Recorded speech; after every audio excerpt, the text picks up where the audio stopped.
Кең дала күй толқынында тербеліп, көк аспанда қыран қалықтаған сәт, бұл Шығыс Қазақстан үшін ерекше мезет. Осы кезде жүрек тебіреніп, көңіл толқып, дала дәстүрі қайта жаңғырады. Биылғы жылдың 8-11 қазан аралығында Бозанбай ауылында 5-ші халықаралық Шығыс Салбұрыны фестивалі өтпек. Бұл ауқымды ерекше фестиваль Шығыс Қазақстанның нағыз брендіне, өңірдің визиттік картасына айналып отыр. Дорогие друзья, Шығыс Салбұрыны – это не просто праздник, это живая история, воплощенная в каждом движении беркучи, в каждом звуке кобыза и дамбры.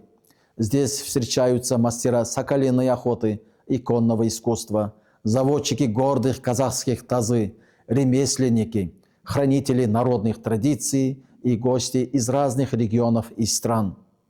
Для нас важно, чтобы Шығыс Салбұрыны, который пройдет в селе Бозанбай с 8 по 11 октября, сохранял дух Великой Степи, объединял поколения и вдохновлял любовь к родной земле.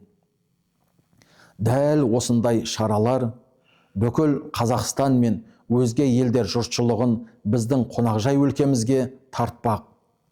Барша шығыс қазақстандықтар мен өңір қонақтарын осы бірегей фестивальдің бір бөлігі болуға шақырамын. Кең даланың тынысын, дәстүрдің қуатын және Шығыс Қазақстанның ұлылығын бірге сезінейік.